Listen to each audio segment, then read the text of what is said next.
Right. Well, thank you so much. My name is Jennifer, and thank you for tuning into my latest interview. I'm so excited. I was going to try and put on a really posh voice, but I can't. I'm really excited because 7 months ago, I came across a video on YouTube, Rise Above, my little heart's going like, oh, because I'm so excited. But it was a Rise Above, and it was an interview with Ola Volny, and thank you. And she just blew me away. What I love about Ola is like she's so down to earth. To me, she's just completely normal. And I have been lucky enough to have a reading with her. Well, not a reading with her. It was a special sort of reading, and then also I attended your Easter webinar, which you can also re-listen to. But I'll put the links in the description. I'm not doing myself any justice here. I'm just so blown away by you, and thank you so much. I'm so honored that you're here tonight to do this interview with me. So thank you so much, and lots of love to you.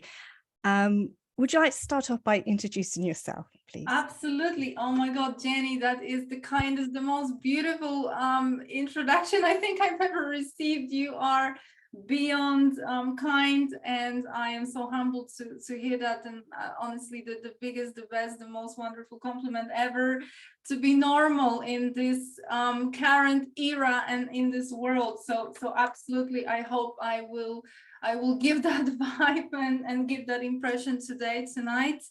I would absolutely love for everybody to hopefully connect to what we are talking about, because this is my dearest, my beloved topic.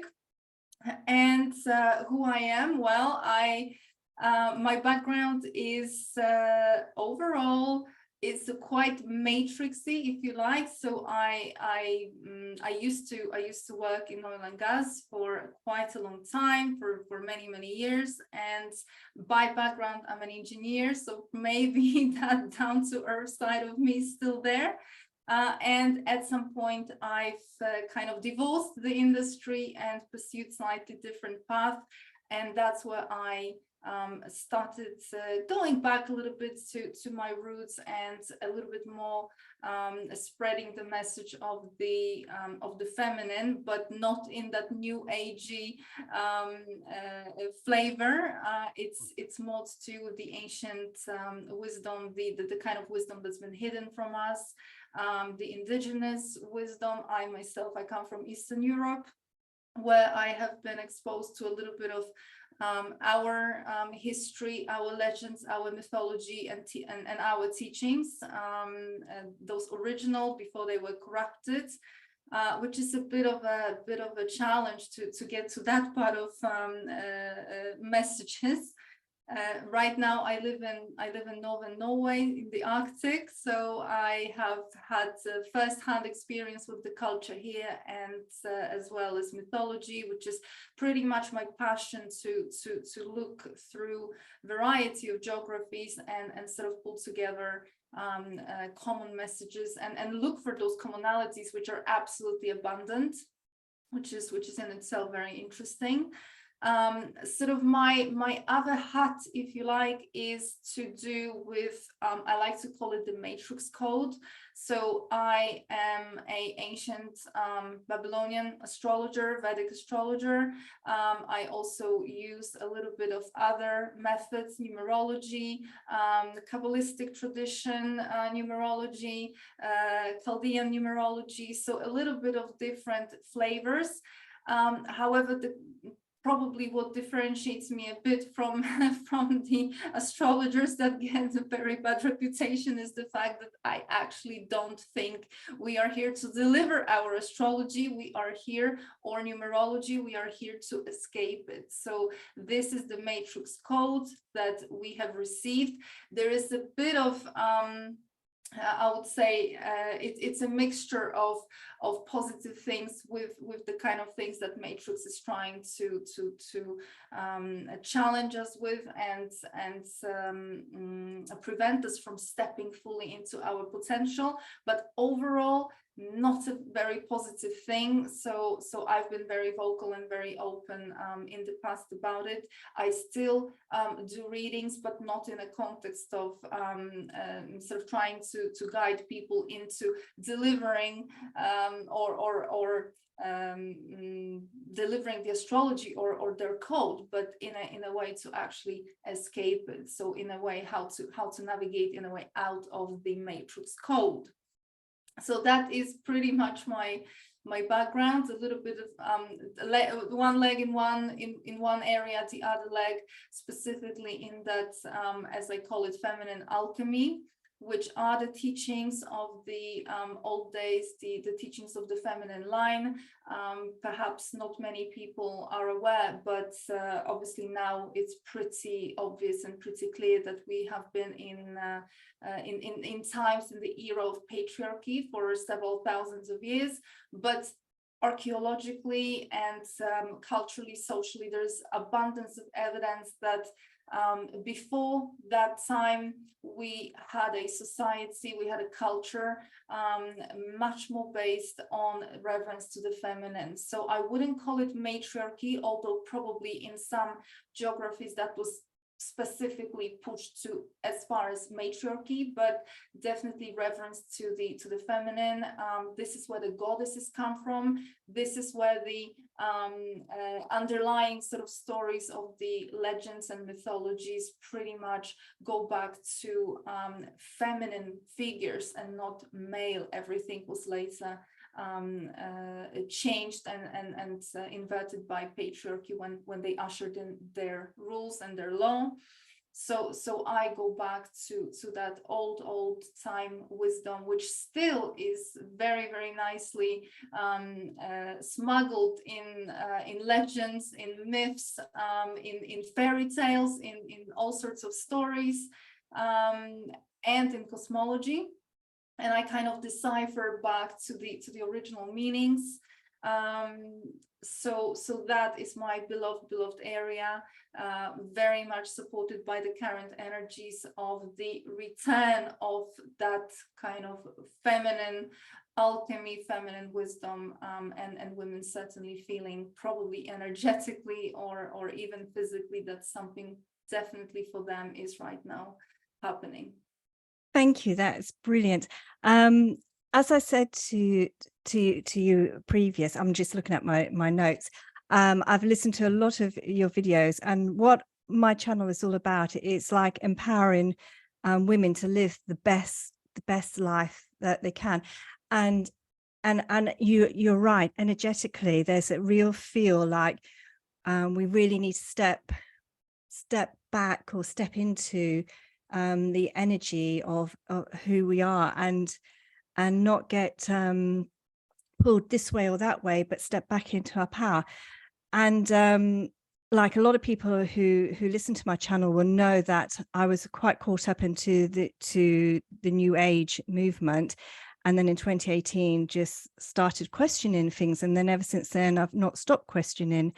And also, when I speak, like I do card readings, like I speak about how to connect with nature, and you spoke about Pista Sophia and the power of our womb, and the wise women. So I'm going to hand it over to you. And one of the questions was, the wise women of the past knew the seasons and how we could learn.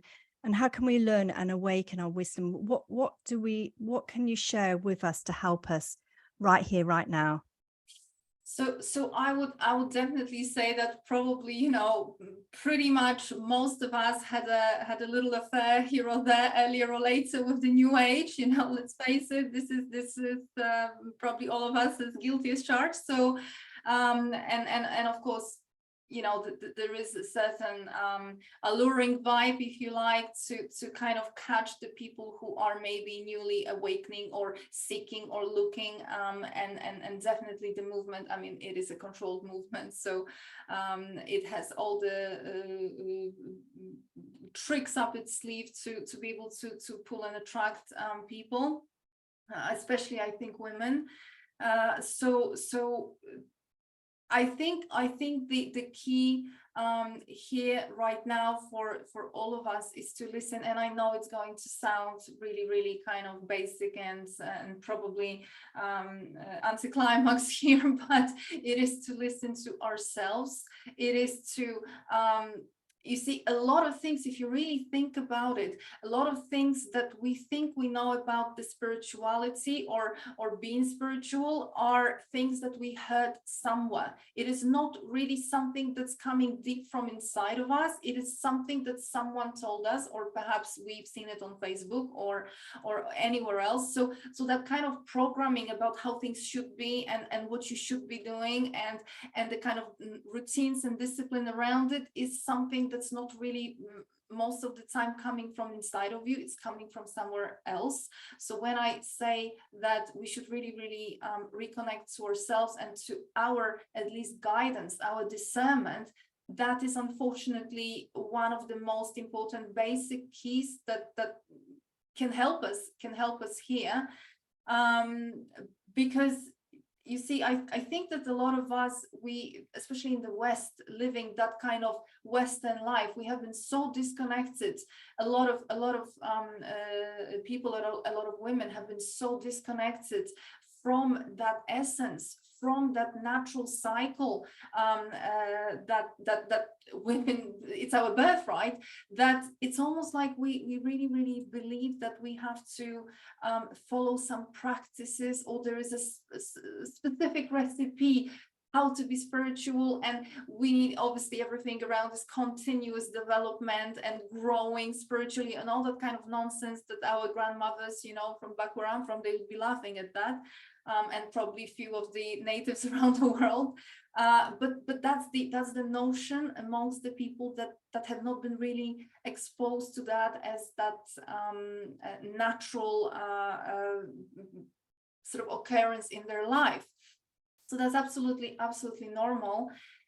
In terms of those women living according to the cycle of nature, so we are going back to the sort of old days, several hundred years ago, even several thousand years ago, where people would have been much more aware of certain energies, cosmic energies, but also energies, well, I would like to say inside of Earth, but energetically, if you like, we are talking the kind of energetic construct of this world as in three kingdoms, reflected, for example, in Norse mythology as the underworld, the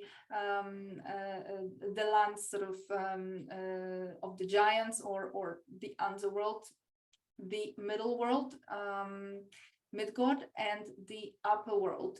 So that is a little bit of a reflection playing on the ancient wisdom that talks about three kingdoms, three sort of planes of reality energetically. And women were specifically very aware of the solar cycles, so something that's happening every year, but also grander scale, so certain cycles happening on every several hundred years, or perhaps even several thousand years. And you see, right now we're talking about going back to nature and sort of living in accordance to certain cycles, but we really don't understand what that means and what that entails. And the reason why we don't, or maybe we think we do, but actually there's not much essence to it, is because women have lost that original teaching, that wisdom of what is really the feminine or our power about. And of course, you know, this we had a bit of a chat before that there's this current notion, very popular, of ascribing the creativity to a woman and the kind of beauty, harmony, love, and nurture. That is actually not the full picture. That does not really capture the essence, that probably most important aspect of a woman, of the power of a woman. Which is to do with our physical, energetic sort of construction.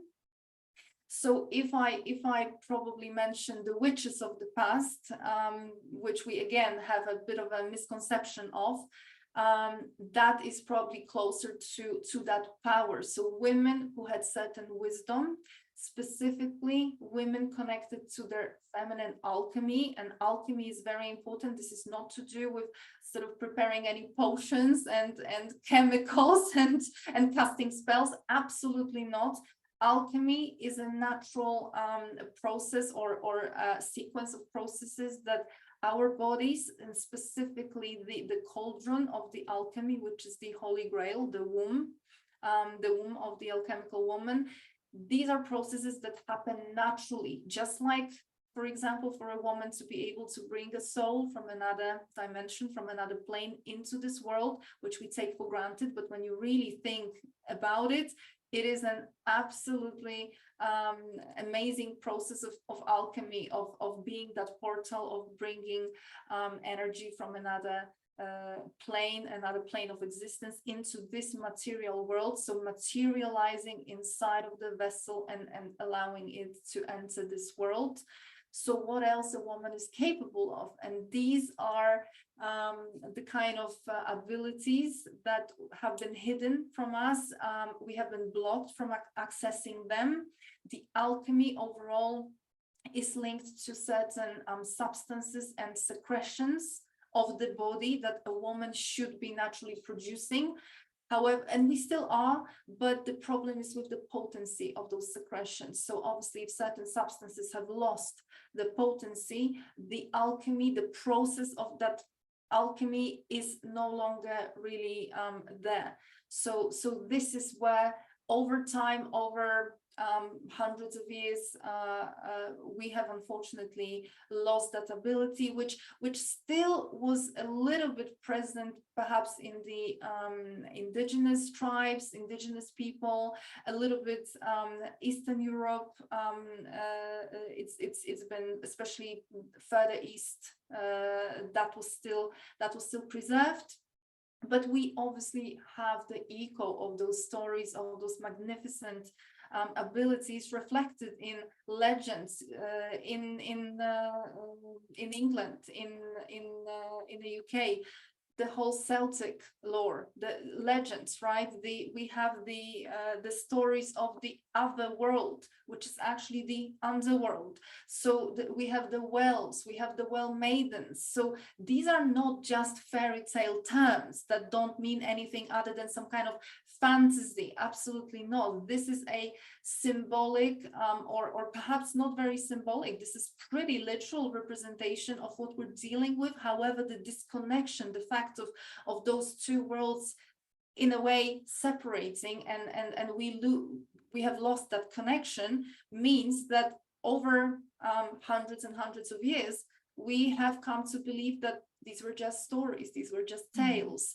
Well, they were not. And probably the most beautiful thing is that these very magic, if you like, alchemical aspects are right now reawakening in women.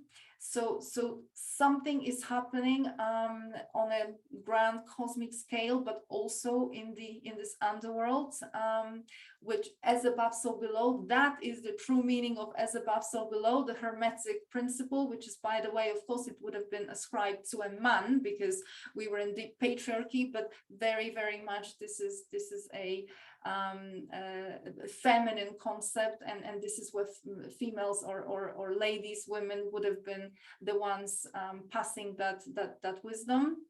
So as above, so below, certain processes that are right now starting, initiating in the sort of cosmic arena, that are also reflected or mirrored in a way in the underworld. And as a result of those energies, and this is very real, okay, this is not new age, this is not some kind of channeling that I'm sharing with you. This is reflected in prophecies of many indigenous native people from here, from the North America, pretty much all over. If you look into the Cathars legends and the Cathars prophecy, so the thread is the same. The message is the same. It's very consistent. It's very beautiful. I think the problem is that we have been lacking the ability to really decipher, to really get down to the nitty-gritty of what does it mean? What does it mean, the prophecy of the eagle and the condor, the Inca people, right? What's the prophecy of the rainbow warriors? Who are the rainbow warriors? Who are they really? What does it mean in the Norse mythology, or in the Norse legends that and the prophecies that says that this is not the beginning of the new world, this is the return of the old world and the old wisdom, and it is only to happen with or through women. But what women? As in empowerment, women becoming heroes and running, to fight with the matrix? Absolutely not. Women returning to their true original power and empowerment, which is to do with alchemy specifically. So women as that triple in the triple aspect of alchemy, which I mentioned, for example, at the webinar. So woman as the virgin, mother or creatrix, and the witch. These are three aspects of alchemy. Women are absolutely unstoppable, and they have always been the biggest threat to the matrix. This is the reason why patriarchy was pretty much it was ushered in and pretty much pushed women out of the picture, and made sure that over time women not only disconnected from that wisdom, forgotten, but also certain conditions were created for women to fully, even physically, not be able to activate that alchemy, because we were just living in a certain state emotionally, and very often physically as well, that does not really allow, these are not the conditions for a woman to be so empowered and so connected to herself, to be able to again step into that marvelous, amazing process. What's one thing that you just said, I'm just going to have to write that down. What I've noticed in the last 3 years, there's a lot of talk, and again, it's what's been, I think, injected into our third eye, or into whatever, our minds, about like moving into the new world. It's almost like they are pushing us into this new world, the new earth. But what you spoke about is the old ways coming back. And that's something I heard many moons ago. To truly understand who we are, we need to go back to the old ways, and then we'll know who we are. So it's almost like they are, whoever they are trying to just take our attention away. It's almost like we can't be here on this earth. We can't be present. We have to ascend. But what you're speaking about, which it's always resonated with me, is like, let's be fully present. And that's what you're saying. It's like the old ways are returning, and they don't want us to be present, do they? They don't want us to. Well, I think that what does it mean to be present, right? That's another Yeah. thing. But I think that in the context of this new earth that they are so desperately pushing, which is not very far from New World Order, right? All the new is really coming from that agenda. So like you say, they definitely want us to be future focused, and I think that that's really part of the tactic to kind of massage the New World Order, as in this is going to be new way, new world, ascension to whatever dimension, and everything is going to be new. So get ready for the New World Order. Whereas very clearly from the ancient times, the ancient texts, the prophecies are speaking about not anything new, but the return of the old. So you see that this is the time of the return of the white buffalo calf woman. Why is this a return? So even the prophecies themselves, they kind of smuggle in that very message. Here in the north, the Norse mythology and the Norse legends are talking about the time of returning of the old wisdom. Obviously, it's going to be packaged in a little bit different way, because 2,000 years ago, 5,000 years ago, we had a little bit different conditions, and so we do now. However, it is the return. So all those indigenous cultures, all the prophecies, they're talking about return, the kaphas, return of the titans. Who are the titans? The children of the earth. And so the earth, the underworld, plus the upper world. So the true original, the human race, return or rebirth of the human race. That's very, very interesting, that everyone is talking about the return. So the old is coming back. And this is to say that I would see it more as in we are being restored to the old factory settings, rather than something new needs to be brought in. So I'm obviously I'm just sharing what the prophecies are saying, and I don't really personally feel a need to be engaging with any of that kind of newness, because we already have everything we need. We were already designed to be much more advanced than how we operate right now. The fact that we, even taking it down to that technicality, the fact that we have so many more strands of DNA than what we supposedly actively using, and that's called junk DNA. Well, what is that? It's a remnant of what? Well, of the original times. And I think that we spend a lot of time sort of drawing parallels between the movie Matrix and this world, and trying to use it to nicely explain what's happening. I wouldn't agree so much with that. And of course Matrix has its benefits, and there's absolutely good parallels there, but I would definitely point to the Avatar. So to me, the Avatar, and it's pretty clear, the Sumerian tablets, the Hermetica, Gnostic texts, Nag Hammadi, etc. If you read through those texts, but really strip them of any of that patriarchal kind of overlay, if that happened, and that happened a lot. If you really look into the mythology, specifically Greek mythology, beautiful story of exactly what happened here. It is the truth hidden in the plain sight. So it's very, very clear that we, or the earth, so the human race was invaded by another race that was definitely much more advanced technically, technologically, but humans were very, very advanced spiritually. So humans literally were connected. That reference to the three kingdoms, that's what they saw. That was the state of affairs that race have come across when they came here. And that was very, very threatening, and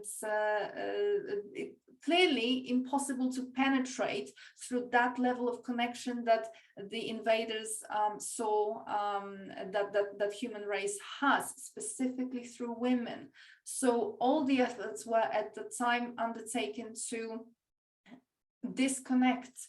And what we have now here, or what we are aware, the fact that we have the firmament, which is even reflected in ancient texts, the fact that we obviously have the very low vibrational emotions being constantly pumped into this reality, which disconnects us also from the underworld, the fact that the wells dried up, right? Back to Celtic lore stories. The wells dried up. What wells? These connections between the underworld and this plane. The well maidens were raped, and the land became barren.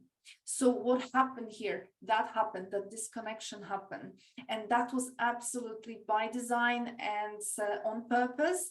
However, right now, it's a bit of a precedence in history.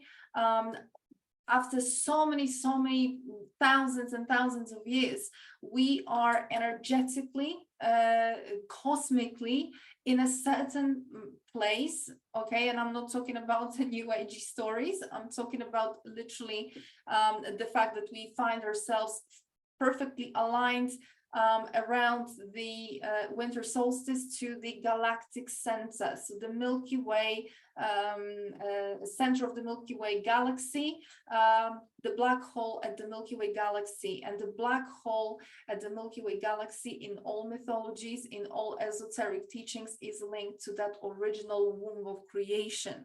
So that alignment allows certain energies, the original energies of creation, to be sent towards us, which they are flowing. And that is, if I kind of put my engineering hat on, if you look into reports of physicists and scientists, they do confirm that there's been for several years now an influx, a absolutely incredible influx of energy coming from around that direction towards the earth. And mind you, because I know that what's going to happen now is we're going to have the debate, but the earth is flat or the earth is round. I don't think it's so necessary to be settling that debate right now. I think what matters is that we are measuring certain energies that are coming, whether we are on a flat earth or not. I think that's not necessarily the key issue here. We are dealing with the fact that that is what we are reporting, or what's been reported. And more importantly, what they are also reporting is that some kind of influx of energy is coming from inside of the earth. And of course, some of us might be thinking, oh, Schumann resonance, although the resonance is a little bit misunderstood anyway. But the point is that they are very, very clearly reporting that kind of energy coming in. And in the esoteric texts, in those traditions, that influx of energy is described as the original cause of creation. So this is where this idea of the old is coming back. So the way things were before, certain vibrations, certain energetic structure, if you like, and the fact that perhaps now our DNA, this is why yet again there is a campaign after our DNA, right, which we know what I'm talking about. Yeah. Yet again there is the attempt to switch something off and to mess something up, because this is exactly the time where our DNA has the ability to be upgraded, or perhaps again brought back online in its full capacity, which is extremely, extremely dangerous to the controllers of this matrix. So listening to you, listening to this conversation, it seems, am I right in thinking that it's like cycles? Like, when they came, like we were highly advanced spiritually, and they must have like used some right underhand tactics to overcome us and trick us. But it's almost like a cycle, isn't it? Is it a cycle of 2000 years? Is that right? There are certain cycles. I think that a lot of people are referring to the cycle of 26,000 years or more or less, which is to do with the precession of equinoxes. And of course that is happening. However, right now we have something even bigger going on. We have an alignment of variety of different, we have three things aligning on top of each other, that is unprecedented, because of course cycles, they run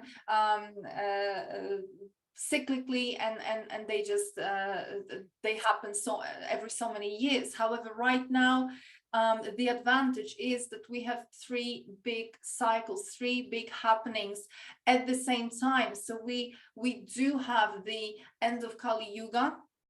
So end of Kali Yuga, whether we look through the Vedic lens or whether we look through the Mayan lens, right, the 2012, the calculation is literally off by a few years, so between 2003 and 2012. So we are pretty much from totally two different geographies set on that one. This is the end of Kali Yuga, so Kali Yuga being the darkest of the ages.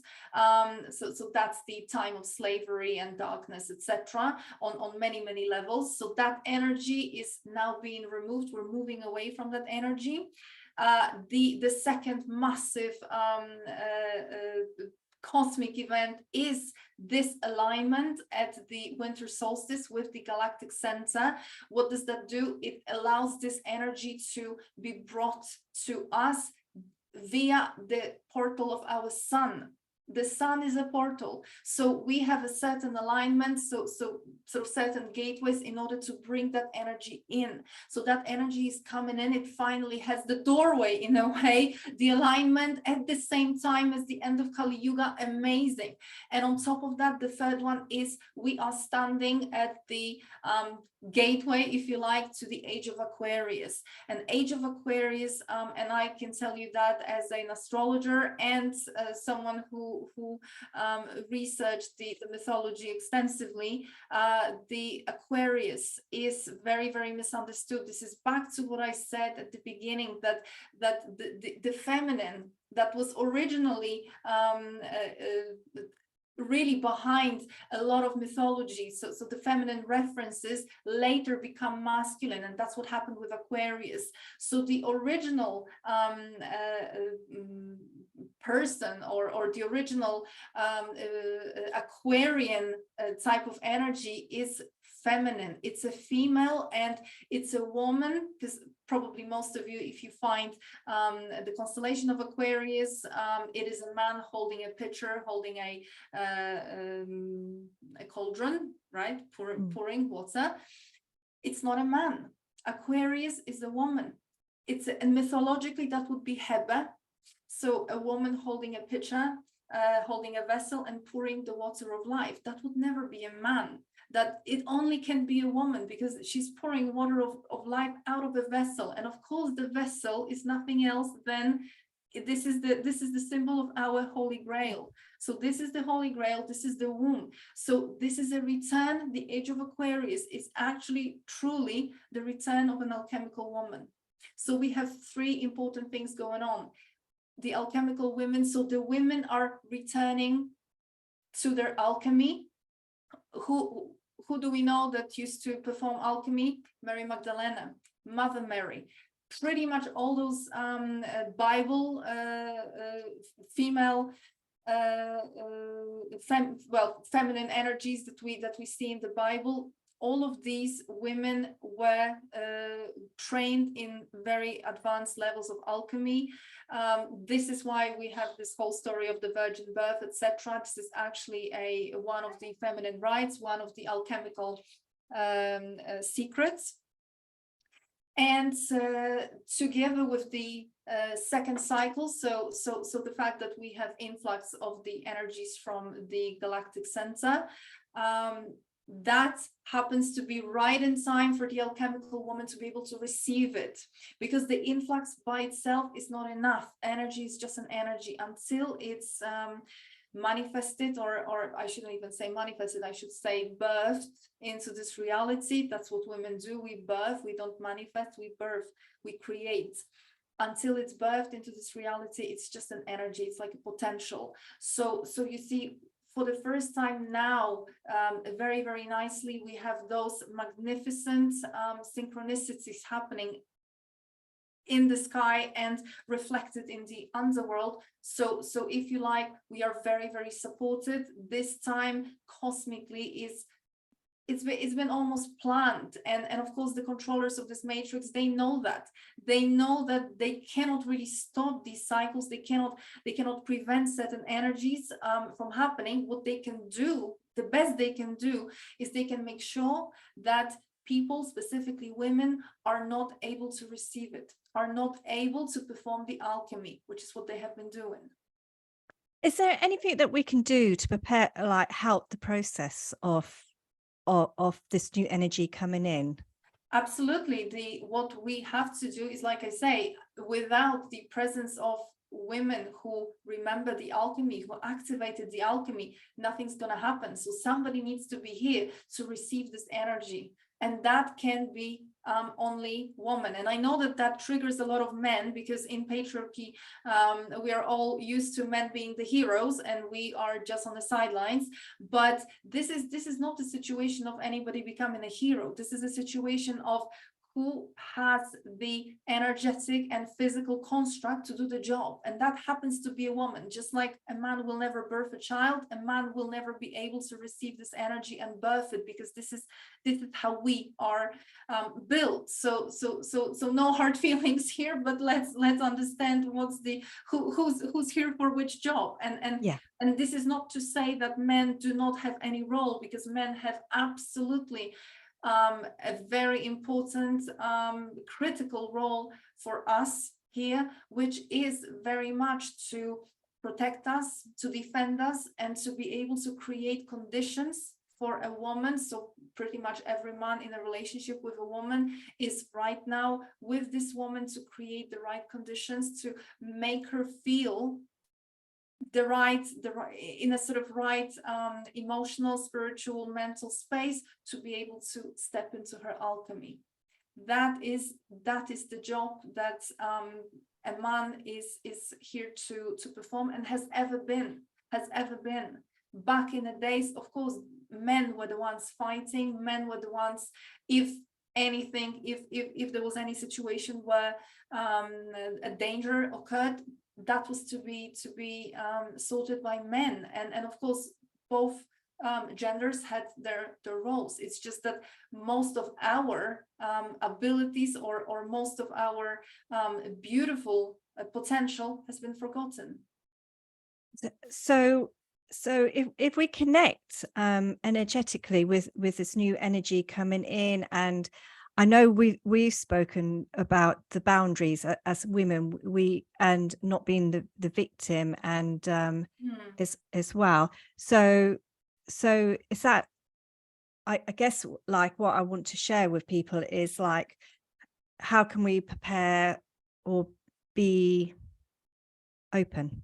Yeah, so I think that what's probably worth mentioning here is that Matrix has been very, very effective at disconnecting women, or creating conditions for women to disconnect, unfortunately disconnect, or to prevent them from naturally performing this alchemy. So one thing is to forget this wisdom, but another thing is to create conditions where even if that wisdom was still around, we still would not have the potency of our secretions to be able to perform it. So what happened is, as you know, for thousands of years, women were suppressed, women were kind of pushed to the sidelines at best, very often abused, very often treated in a absolutely non-humane way. So the reverence of a woman and the appreciation, the recognition, the respect to who she is and what her role is on that spiritual level was not present, to say the least. And in that time, women, the sort of conditions were created for women to sort of step into more of that victim role. And I'm not talking victim mentality, I'm talking victim role. So there was definitely that suppression of women. Obviously, religions were created where women, instead of recognizing the fact that they are the life creators, they are the mothers of the universes, okay? Woman as a mother, in that aspect of a mother, that does not mean a physical mother to children, although of course we do have that ability as well, but it is in much wider context. It is in a context of being able to birth energies such as the energies that I've just mentioned. So when women are pushed into these subservient roles, very often abused, disrespected, and they kind of withdraw and perhaps they start worshipping especially patriarchal masculine gods, the alchemy unfortunately naturally stops, because this is not the type of energy, this is not the type of behaviors that to be displayed, that are associated with ability to hold that kind of level of alchemy. So the womb closes, the rose closes, the Holy Grail closes, the alchemy does not is not performed, and obviously that's later coupled with not even being aware of what alchemy is. But then, as you know, in 20th century, we had the movement of emancipation. So the social conditions, the cultural conditions changed, and I guess the controllers knew very well that they were not able to stop that wave of women kind of coming back and wanting to fight for their rights and wanting to have a certain social standing and independence, etc., etc. So what they did, they created perfect conditions to kind of push it from one side of the extreme, one side of the spectrum, all the way to the other. And on the other side of the spectrum, we have the rat race, we have the competition, we have women who are stepping into, you know, I'm gonna show you all, now I'm going to prove you all that you are all wrong. And woman starts to fight, woman starts to prove herself, woman becomes the perfectionist, woman becomes the overachiever, the burnt out, you know, the kind of the one that starts to be the hero, right? And now we have the superheroes in all movies. These are women. This is pushing woman into the masculine role. This is not to say that woman is to sit at home and take care of children, because that is absolutely nothing to do with alchemy, the alchemy that I'm talking about. But it is to say that when a woman steps into masculine behaviors or masculine roles, specifically behaviors, the alchemy is instantly ceased, because obviously it is a woman's right, not male right, to perform the alchemy. So if a woman starts to act like a man, or we're also talking about this connection from the heart, from the womb, and sort of bringing the awareness and sort of the operational mode to the head, which I think a lot of women in the Western world, in that kind of corporate environment, if you like, all of us have been trained to do that. So it is not about emotional intelligence, it's about intelligence, it's the IQ, it's about what show me your papers, right? Show me your credentials, show me what university you finished. So everything is very much mind-based, very much logic driven, very much achievement driven, not what I feel, what I sense, no space for that connection. And that has been rewarded for hundreds of years, right? At this point now. So women have, especially in the last century, we have moved to the other side of the spectrum, and obviously that is another trap, and there's no alchemy there. So I would say that there is not even a question of where is that sweet spot, at which side of the spectrum. What the sweet spot is outside of the spectrum. So not in stepping into any kind of sacrificial energies, and that also includes that low vibrational, I call it low vibrational sex, meaning women that are engaging in obviously the kind of promiscuity or whatnot goes on right now, and this is not to say that we are to be in any way restricted or anything like that, but this is to say that if you are aware of what kind of tool you have in your body, if you have that reverence to your body, to that grail, if you really know what it's able to do, you will never engage in certain behaviors. And unfortunately, specifically sex has been brought in by patriarchy, by those gods, those fake gods. Pardon? Oh, you froze there a second. Oh, I hope I'm back. Yeah, no, you're back.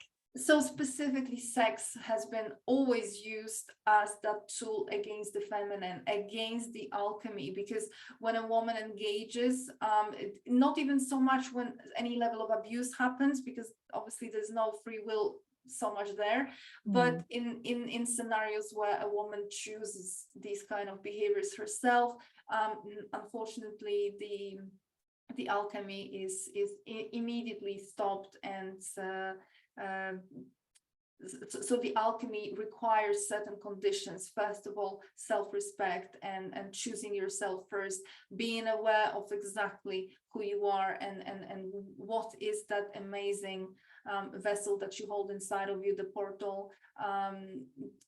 And, you know, back in the day, girls would have been brought up with this wisdom. So they would have been brought up being taught about the wise blood. So our blood actually has absolutely unbelievable abilities and almost powers beyond imagination, but it needs to have the potency, and stepping into those, let's call it in a new age way, low vibrational behaviors. It is instantly disconnecting us from those abilities.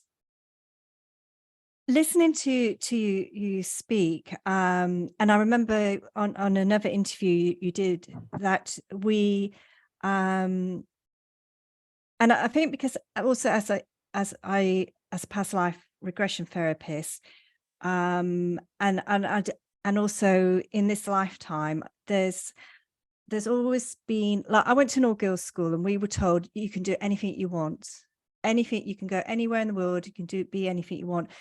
But I've noticed, like, we've always have to have like this certificate, this degree to be able to, and we've gone, and you speak about it, how we've always been in our headspace, like a third eye, our headspace, but we've got to go down now into our hearts, back into our wombs, and we've lost that sense of being able to feel, our sense, our intuition.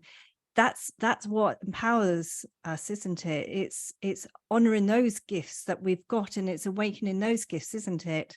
Absolutely. So you see, but part of my sort of astrology and the whole matrix code teaching, or my perspective on it, is that I very, very strongly present a view that the whole reason why astrology works, numerology works, well, you may not believe in that, but unfortunately it works, is because our head, our mind, so what we perceive to be the consciousness, and the third eye specifically, this is why you have the pineal gland, so the pine being represented in a variety of old sculptures and artwork from back the old days, because that is the antenna, this is the receiver for the programming that is being streamed upon us. So obviously the moon is involved, the planets are involved, they have been overtaken, and again, please do not hang me for the flat earth or round earth. I actually have a view that's even outside of both of those, but I think the point is, does the idea work or not? And the idea works. The fact that there's certain programming being used, and sort of frequencies being sent, and we receive those frequencies, and that is happening in the head space. So and this is why it's called mind control, right? We are mind controlled, because, and this is where the mind is. Whereas if you look into archaeology, there were some figures found in Neolithic, Paleolithic times, so we're talking tens of thousands years ago, and they were called Venus figures because these are the kind of feminine figures, voluptuous women with very big breasts and sort of big legs, big hips, and the head. Perfect, exactly. Is there no head on this figure? So that. Oh, I think the head is there. The Venus that I'm talking about is they are missing the head altogether, or the head is not in proportion. I think what you had there is Isis as well. And that's a bit different story, but the head is missing, or the head is absolutely out of proportion. So it's very tiny compared to the rest of the body. And at first, the explanation, or the scientists, the archaeologists were trying to come up with some kind of explanation that, oh, probably, this is erosion, or perhaps a mechanical damage, but somehow all other attributes, the little fingers and the toes and feet, all that was in place, but it was very consistent across different geographies, because these figures were found in Germany, in France, in the Mediterranean area. So the consistency was that the head was either missing, or the head was very small. And the true, finally, afterwards, when the sort of we got into the true explanation of this phenomena, was that those cultures were trying to send us a very important message, which is, from the neck up, this is the playground of the gods. So we do not focus on the head. Nothing that comes from the head is a good idea, basically. So if you really want to connect to that wider field, to something divine, you do that from neck down. So this is specifically where the womb comes in, and of course for men this is where the heart comes in. So men use the heart, women use the connected womb and the heart. So this is that connection between the two, but never the head. And the head is mind control. The head is where the programming is landing, and so it's being streamed, and we are receiving and decoding in our pineal gland, so the third eye. This is why you see women in the feminine tradition, in the shamanic tradition, the shamanism comes from the feminine rites, from the feminine line. Women journey, and they journey through the womb because that's where the portal is.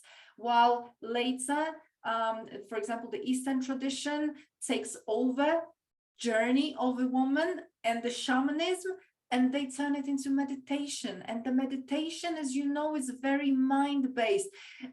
Quiet your mind, focus on this, focus on that. Wrong, because that's not where we should be. We shouldn't be from neck up. We should be actually from neck down. So this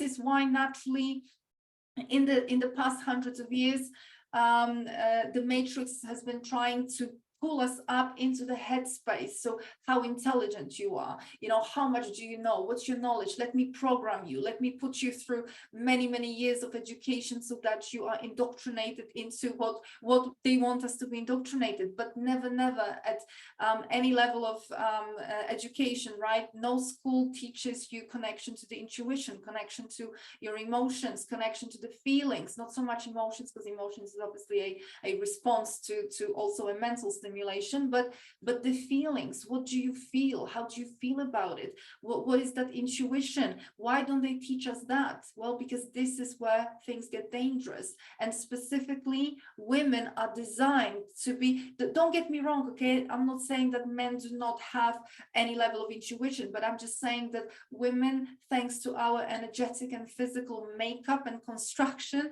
we are specifically designed to be able to receive and connect to certain aspects, to certain fields of information. And this is how by design this was happening ages ago, and that is coming back right now.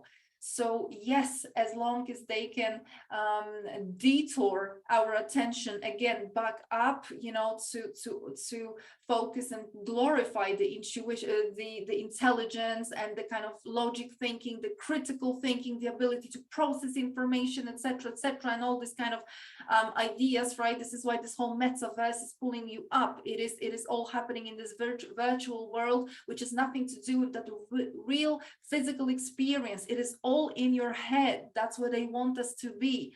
Well, actually, our direction is down. Oh, Ola, I said to you at the start, I said I could speak to you for a whole week, and I've got like loads and loads of questions I have, but I am conscious of your time, and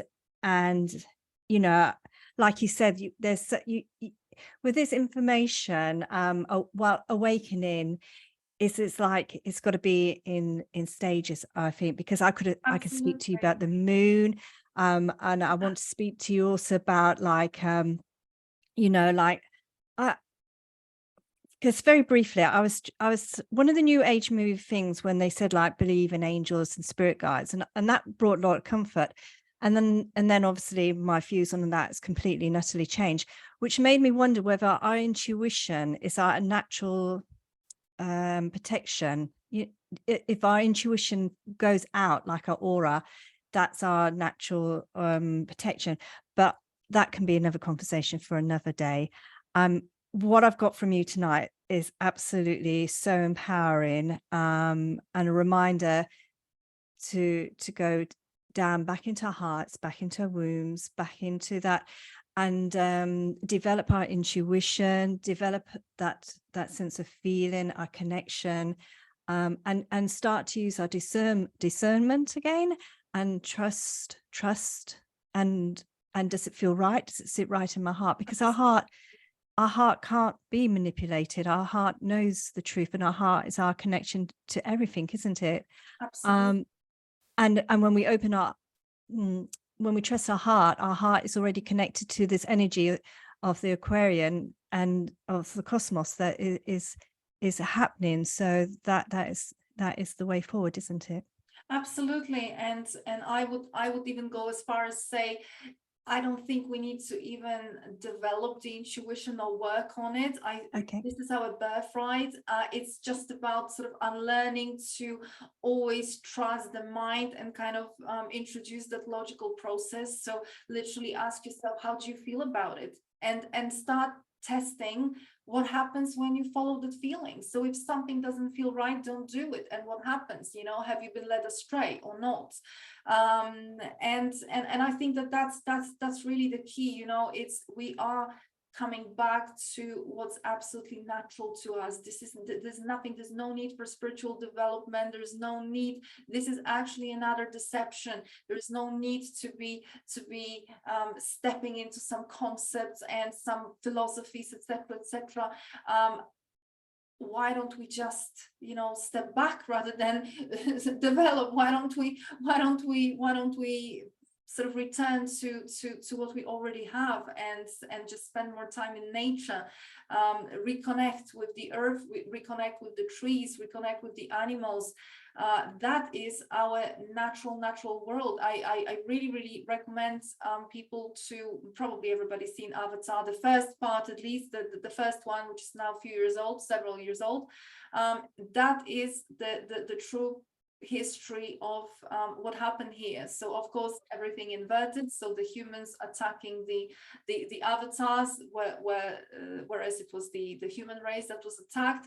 We have the motive of Awa, the tree of life, of course, linking to the underworld, to the ancestors. So you see that connection very well. They happen to have the hair connection, right? Which is in our tradition, specifically where I come from.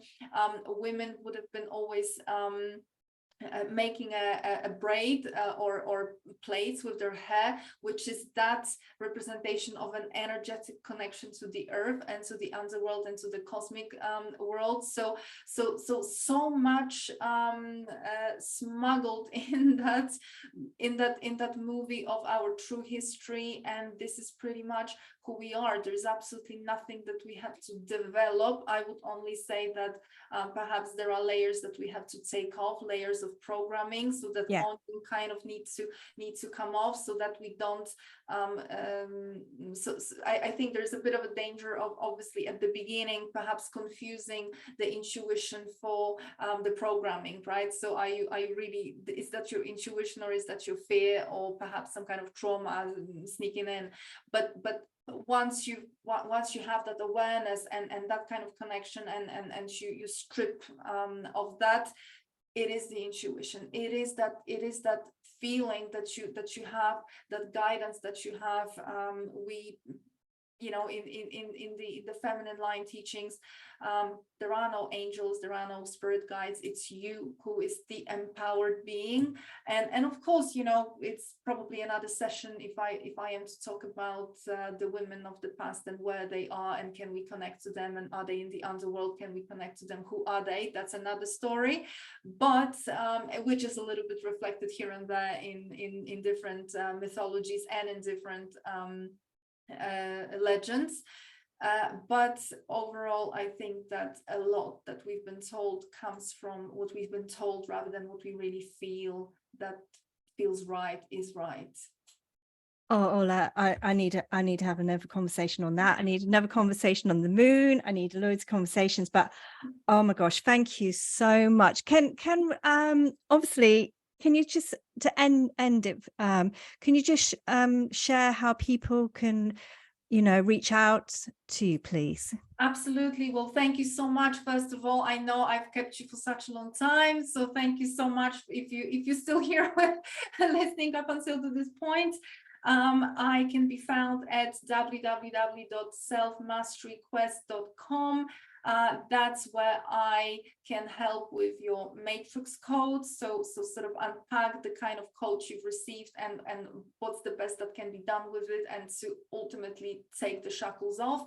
And also specifically for the ladies, I have the feminine alchemy part where you can find out a little bit more. I've started talking more and more in the interviews. So obviously I also, if you are interested, you may want to look up some of my interviews. I do not have a YouTube channel. I have been blessed with being able to speak at such beautiful hosts and other channels like yourself, Jenny. So I do not have my own channel, but I do have quite a few interviews out by now, where obviously without any necessary payment, this, as much as I can share, is available. If anyone is interested in exploring a little bit more, I have started organizing events here in the Arctic. So we just had an event in June where a group of beautiful, amazing women, we explored a little bit of this area, and specifically this area has mythological, legendary connection to the ancient Hyperborea. So we have been exploring a little bit of that in the context of the alchemy. So a lot of activations and awakening that just happened here. I can just be the guide. And a new event that I'm organizing in November, which is going to have a slightly different feel, because obviously there's a difference between the summer in the Arctic and the winter in the Arctic. So a bit more of that hibernation theme for November, but definitely a little bit different attractions and slightly different focus. But I think it's equally important, and that one is open to both women and men. We have quite a few new topics to cover, so absolutely would be delighted to. If anybody would be interested to explore and find out more, you may as well do it physically here in the Arctic. Oh, thank you so much. So thank you so much for listening, everyone. And Ola, thank you so much. I highly recommend booking in for well, I'll put the links in the description, and then people can see what you have to offer. But I highly recommend, can't recommend you enough. But thank you, and lots of love. Thank you so much, and good night, everybody. Good night, everyone. Oops, a daisy. This is me not being professional, trying to switch it off.